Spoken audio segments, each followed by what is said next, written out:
Hey, how's it going? It's Saturday here, about 2 o'clock in the afternoon, and I wanted to make a little video about training with sounds. Um, let's just delve into this a little bit.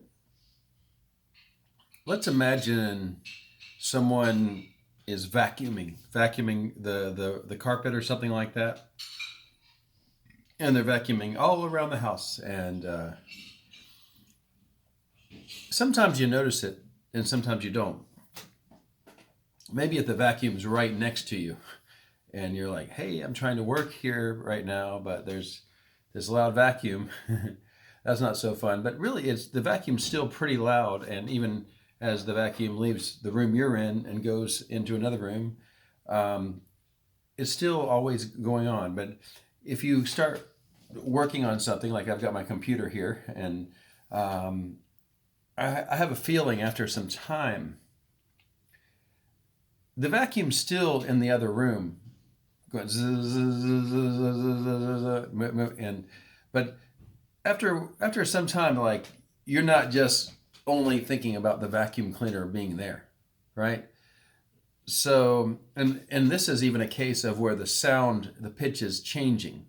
It can have some and also different variable sounds that are going on, but I just want to point to the idea that it is possible, even in just a few minutes, to habituate. Just basically, and habituate just means you just get to the point where, okay, it's just a sound, you accept it in the background, but you're doing something else, and you don't think about the vacuum, right? Now, another example is if you want to play a background sound. For example, maybe it's like, let me do one right now. I'm gonna do shower sounds. So I'm gonna do shower sounds, and to sleep. And like, I'm gonna play this in the background, and I don't know if you can possibly, while I'm talking, not listen to it, not notice it. Okay, there it is. That's pretty loud there. That's pretty loud, a little bit. So I'm gonna keep talking, and I have a feeling there comes a point where it's a little bit distracting, isn't it? Where it doesn't. I'm gonna turn down a little bit more. That's still pretty loud, but after a while, you're gonna get where, as I'm talking, you're listening to me, and you're not listening to the shower sound, right? So I think you can hear it pretty good. I don't know how it sounds on the phone. Maybe my phone volume isn't wonderful. But when you have background sounds that are going on, it's like after a few minutes, you just kind of go about doing something else, and you don't think about this background sound that's going on. Honestly, right now, I'm having a little trouble concentrating because I do hear that sound. But if I'm not going to play it the whole time, but if I were to keep playing it for a while, after a while, I would just kind of just have to learn to deal with it. I've got the sound, I can't make it go away, so I just, we keep on rolling here, right? I'm going to turn it off because I don't know if it's distorting your ability to hear me talking. I also often play, I have this is a little quieter sound in the background. I'll turn it up a little bit. It's a air purifier, and you can probably hear that too. It's not quite as loud as the other one, but it's just another sound that I often keep near me. And what happens is, after a while, the sound keeps playing, but can I use the word play? I think so. But you keep hearing the sound, but I don't think about the sound anymore. I can go about doing my work. I can, So with tinnitus, it can be very similar. So, and I have a feeling at some point during the time we were listening to the shower, or listening to the air purifier, or thinking about the vacuum, or listening to my voice, at some point during all this, you were not thinking about your tinnitus, I hope. So now I've reminded you, right? The tinnitus joke is, did you hear they finally decided to invest in helping people with tinnitus? And it's going to start with a big program to promote it called Tinnitus Awareness Week. And that's where we're all going to be aware of our tinnitus for a week, right? A bad joke. But yeah, so anyways, we can play little games with how our brain deals with the sound. So for example, I'll play the shower for a moment.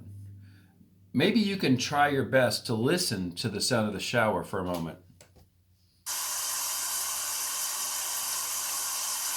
And part of the game we want to play here, and you can't hear it as good as me, you can play it, but can we hear the shower sound and really focus on that so much that the tinnitus sound starts to go away? It doesn't really go away, but it gets to where your brain is hearing this other sound. I'll turn it off. And, you know, when I turned off the sound, did your tinnitus turn back on a little bit? Maybe. I don't know. But we play little games like that where we even try our best to listen to just the shower sound and get our conscious awareness focusing on that sound. And as we play those little games, our brain starts to relax its hold on that we must hear this tinnitus sound. Because we're telling our brain, we need to hear the shower. We need to hear the air purifier. We need to hear the vacuum cleaner that's going around the house, right? And as we play these little games, our brain just starts to depreciate the importance of the sound of the tinnitus, and we sort of habituate. Just like, the sound is always there, but it's like we don't really notice it, we don't care about it, it's not something that's important that we must deal with. That's where we want to get to. You see what I'm doing there? The other flip side of this is just realizing that it's not going to hurt you. It's not going to do anything to you. And if you can realize that, you can move on. But these little games with the sounds can be wonderful just to learn to do it. Now, another game you can play, this one's, I'll call it an advanced game, is turn off all the sounds. And there's a couple of different games you can play with this. Okay, one game is you listen to the sound and you imagine how it's a nice sound. It's a pleasant sound. You're very at home with the sound that you're hearing of the tinnitus. That's one game you can play. Another game you can play would be something where you need to sort of occupy your brain. For example, this is just a simple one, but can you say the alphabet backwards? Z, Y, X, W, V, U, T, S, R, Q. And at that moment when I was trying to think of Q, it's like the brain's kind of busy trying to remember. And then you might find if you play some games like that, you could even do something simple like play chess online, play a game like that, or get a deck of cards and play solitaire, or maybe draw something artistic. Maybe find a picture and try to copy it, even if you're not very good at drawing. Just virtually anything, memorizing something and repeating it aloud. 7 years ago, our forefathers brought forth to this country a new nation, conceived in liberty and dedicated to the proposition that all men are created equal, blah, blah, blah. And see if you can remember. And that also, a good thing about trying to memorization is it trains your brain to be able to concentrate for a length of time. And your brain is so occupied with, what you're this stream of thought, 7 years ago, our father, president, and you don't really have time to think about the tinnitus.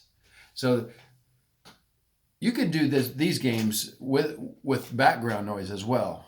But I'm just saying, later, if you can first do the game with the background noises, see if you can get trained on that, get your mind depreciating the importance of the tinnitus you have, and maybe hearing some other sounds and really focusing on those. That's the first step. And then if you can really want to get to the higher level game, maybe is you can actually be there in a quiet room and you can get to the point where you're not thinking about this tinnitus, or you kind of hear it, but you've learned to say, it's a nice sound, I accept it, I'm okay with it, and so I can't think of anything else to add to this topic right now, but I hope this is helpful to you in thinking about how to use sounds to your advantage.